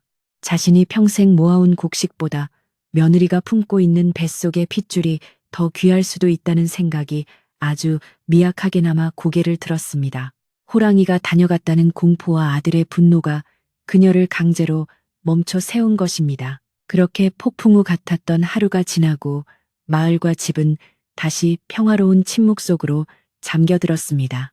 모진 눈보라가 휘몰아치던 그 밤이 지나고 연안의 집 마당에도 따스한 햇살이 비치기 시작했습니다. 처마 밑에 주렁주렁 매달려 있던 고드름이 녹아 똑똑 떨어지는 물소리가 마치 봄을 재촉하는 맑은 악기 소리처럼 들려왔습니다. 김서방이 돌아온 후로 집안의 공기는 완전히 달라져 있었습니다. 썰렁했던 냉기는 사라지고 언제나 아궁이에는 붉은 불꽃이 타오르며 방바닥을 뜨끈하게 데워주었고 닫혀있던 곳간 문은 활짝 열려 인심 좋은 집이라는 옛 명성을 되찾아 가고 있었습니다. 김서방은 아내가 몸을 추스르는 동안 집안일을 도맡아 하며 물 한 방울 아내의 손에 묻히지 않으려 애썼습니다. 장작을 패고 물을 길어오는 그의 듬직한 등 뒤로 마을 사람들의 칭찬이 자자했습니다. 김서방이 돌아오더니 집안이 훤해졌어. 이제야 사람 사는 집 같구먼. 연화는 남편의 지극정성 어린 보살핌과 좋은 음식 덕분에 하루가 다르게 기력을 되찾았습니다. 푹 꺼졌던 볼에는 다시 혈색이 돌기 시작했고 앙상했던 손목에도 살이 올라 예전의 고운 자태를 회복해 갔습니다. 무엇보다 마음의 병이 치유되니 뱃속의 아이도 편안한지 태동이 더욱 힘차고 규칙적으로 변했습니다. 연화는 양지 바른 냇마루에 앉아 남편이 장에서 사온 베넷저고리를 마저 바느질하며 행복한 미소를 지었습니다. 가끔 마당을 서성이는 시어머니와 눈이 마주칠 때도 있었지만 예전처럼 두려움에 떨지 않았습니다. 시어머니의 눈빛에서 도끼가 사라지고 그 자리에 늙은이의 회한과 겸연쩍음이 자리 잡고 있음을 느꼈기 때문입니다. 시어머니는 아들에게 곡간 열쇠를 넘겨준 뒤로 뒷방 늙은이로 물러나 조용히 지냈습니다. 처음에는 억울하고 분해서 식음을 전폐하기도 했지만 며느리가 호랑이의 도움을 받아 살아났다는 기이한 사실과 아들의 서슬퍼런 효심 아닌 효심에 결국 고집을 꺾고 말았습니다. 그녀는 가끔 마당에 있는 느티나무 아래를 서성거리며 며느리를 묶었던 밧줄 자국이 남은 나무 기둥을 어루만지곤 했습니다. 그리고는 한숨을 푹 쉬며 혼잣말을 중얼거렸습니다. 내가 귀신에 홀렸지. 무슨 짓을 한 건가. 천벌을 받을 짓을 했어. 시어머니는 며느리 눈에 띄지 않게 부엌 주변을 맴돌며 며느리가 먹을 국냄비에 몰래 귀한 멸치나 소고기를 더 넣고는 시치미를 뚝 떼기도 했습니다. 그것이 자존심 강한 시어머니 나름의 사과 방식이었습니다. 그러던 어느 날 새벽, 아직 동이 트기도 전인 어스름한 시간에 연화의 배에서 진통이 시작되었습니다. 처음에는 배가 살살 아파오더니 이내 허리가 끊어질 듯한 고통이 규칙적으로 찾아왔습니다. 연화는 잠든 남편을 흔들어 깨웠습니다. 여보, 아이가 나올 것 같아요. 배가 너무 아파요. 김서방은 화들짝 놀라 일어나 옷을 대충 걸쳐 입고는 허둥지둥 밖으로 뛰쳐나갔습니다. 조금만 참으시오. 내 얼른 산파 할머니를 모셔오리다. 남편이 뛰어나가는 소리에 뒷방에 있던 시어머니도 잠이 깨어 방문을 열고 나왔습니다. 아이가 나오려는 게냐? 아이고, 드디어 때가 왔구나. 시어머니는 그 길로 부엌으로 들어가 정화수를 한 그릇 떠놓고 조항신에게 빌기 시작했습니다. 비나이다, 비나이다. 부디 우리 며느리 순산하게 해주시고 귀한 손주 녀석 건강하게 태어나게 해주십시오. 제 죄는 제가 다 갚을 테니 어미와 아이는 살려주십시오. 평생 곡식만 알던 노인이 처음으로 곡식보다 사람을 위해 간절히 비는 모습이었습니다. 잠시 후 김서방이 산파 할머니와 동네 아주머니들을 모시고 왔습니다. 방 안은 금세 출산 준비로 분주해졌습니다. 뜨거운 물을 끓이고 깨끗한 천을 준비하며 여인들은 연화에게 힘을 불어넣어 주었습니다. 세댁, 힘내. 머리가 보인다. 조금만 더 힘을 줘. 해산의 고통은 길고도 험난했습니다. 연화는 식은땀을 비오듯 흘리며 신음했지만 이를 악물고 버텼습니다. 지난 겨울 혹독한 추위와 굶주림도 이겨냈는데 이까짓 고통쯤이야 못 이길까 싶었습니다. 마당에서 초조하게 서성이던 김서방은 아내의 비명소리가 들릴 때마다 주먹을 꽉 쥐고 안절부절 못했습니다. 시어머니 역시 문 밖에서 귀를 대고 듣다가 아이고 저러다 애 잡겠네 하며 발을 동동 구르기도 했습니다. 시간이 얼마나 흘렀을까. 동쪽 하늘이 붉게 물들 무렵 방 안에서 우렁찬 아기 울음소리가 터져 나왔습니다. 응애, 응애. 그 소리가 어찌나 크고 씩씩한지 마당의 닭들이 놀라 푸드덕거릴 정도였습니다. 산파 할머니가 방문을 열고 나오며 한박 웃음을 지었습니다. 축하하네, 김서방. 고추야, 고추. 아주 튼실한 대장부일세. 아들이라는 소리에 김서방은 만세를 부르며 방 안으로 뛰어들어갔습니다. 시어머니도 그 소리를 듣고는 다리에 힘이 풀려 그 자리에 주저앉으며 눈물을 훔쳤습니다. 아이고, 조상님 감사합니다. 대가 끊어지지 않게 해주셔서 감사합니다. 방 안에는 갓 태어난 아기가 붉은 얼굴로 힘차게 울고 있었고 연화는 땀에 젖은 채 평온한 얼굴로 아기를 바라보고 있었습니다. 김서방은 아내의 이마에 입을 맞추며 말했습니다. 고생했소. 정말 고생했소. 당신이 우리 집안을 살렸소. 잠시 후 시어머니가 쭈뼛거리며 방으로 들어왔습니다. 그녀의 손에는 하얀 쌀밥과 김이 모락모락 나는 미역국이 들려 있었습니다. 평소라면 며느리가 끓여다 바쳐야 했을 밥상을 시어머니가 직접 차려들고 온 것입니다. 그것도 쇠고기를 듬뿍 넣고 참기름을 아낌없이 두른 아주 기름지고 맛있는 미역국이었습니다. 시어머니는 밥상을 연화의 머리맡에 내려놓으며 퉁명스럽게 그러나 떨리는 목소리로 말했습니다. 먹거라. 애 낳느라 피를 많이 쏟았을 텐데. 든든히 먹어야 젖이 잘 돌지. 시어머니의 눈은 갓 태어난 손주에게 고정되어 떨어질 줄을 몰랐습니다. 연화는 시어머니가 차려준 밥상을 받고 목이 메어 잠시 숟가락을 들지 못했습니다. 그 밥 한 그릇, 국 한 그릇에 담긴 시어머니의 사죄와 화해의 뜻을 알 것 같았기 때문입니다. 어머니, 감사합니다. 잘 먹겠습니다.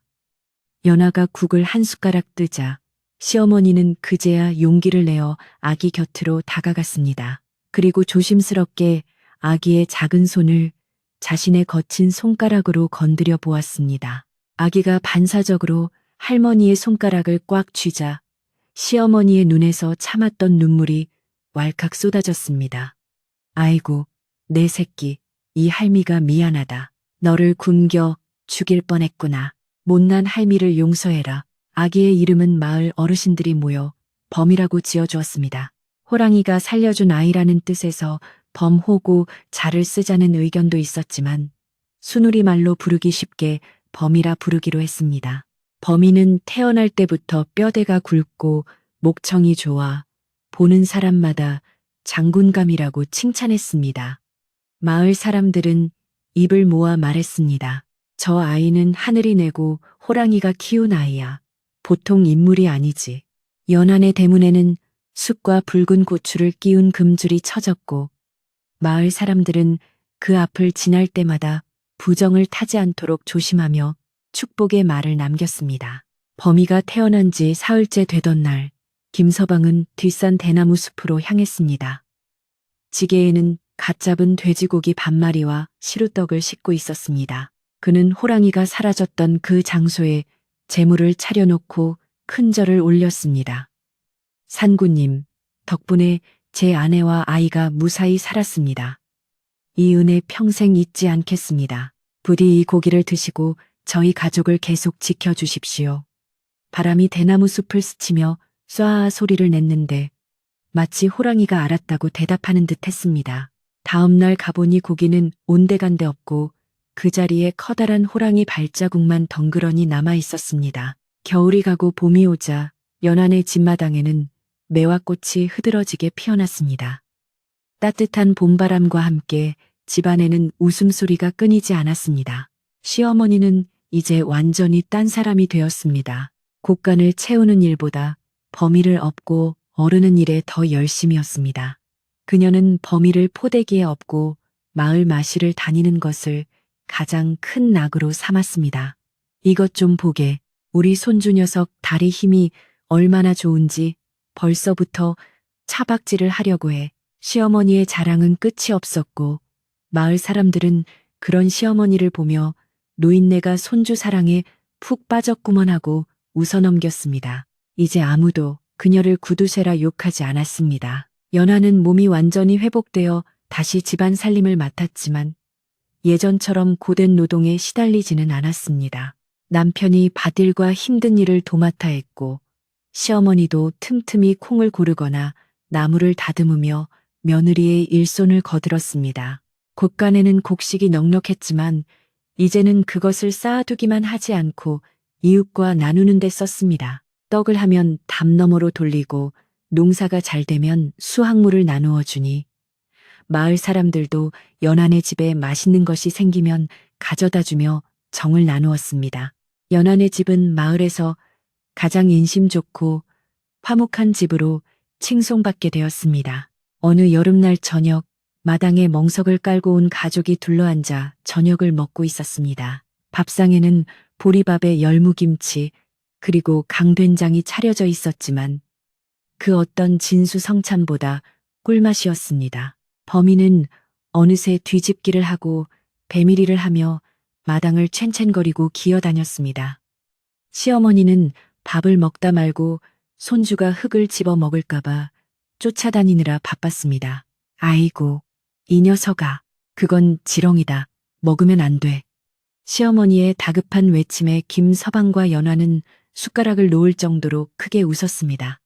평화롭고 한가로운 여름 저녁의 풍경이었습니다. 밤이 깊어지자 마당 한가운데 모깃불을 피워놓고 연화는 범이를 품에 안고 툇마루에 앉았습니다. 하늘에는 은하수가 강물처럼 흐르고 반딧불이들이 대나무 숲에서 날아와 마당을 수놓았습니다.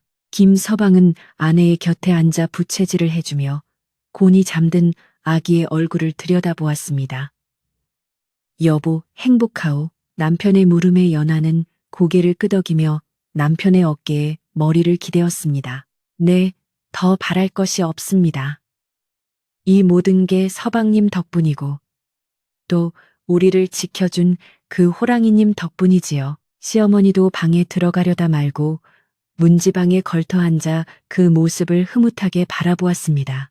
그녀의 마음속에도 이제 욕심 대신 평온함이 자리 잡고 있었습니다. 그래, 재물이 다 무슨 소용이냐.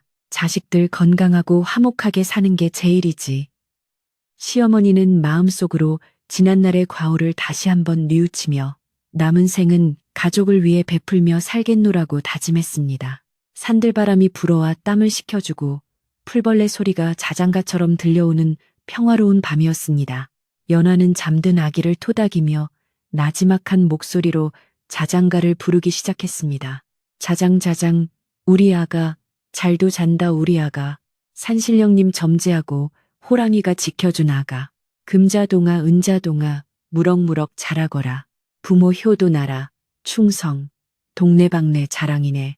연화의 고운 노래 소리는 밤하늘로 퍼져나가 마을 사람들의 꿈속까지 따뜻하게 감싸 안았습니다. 마을의 개들도 짖음을 멈추고 산새들도 둥지에서 고개를 파묻고 잠이 들었습니다. 먼 옛날 산과들이 고요하던 시절 며느리의 착한 마음이 하늘을 감동시키고 짐승의 마음까지 움직였던 이 이야기는 지금도 그 마을의 느티나무 아래에서 할머니가 손주들에게 들려주는 옛날 이야기로 전해지고 있답니다. 착하게 살면 언젠가는 복을 받고 잘못을 뉘우치면 다시 따뜻한 품으로 돌아올 수 있다는 믿음과 함께 말이지요.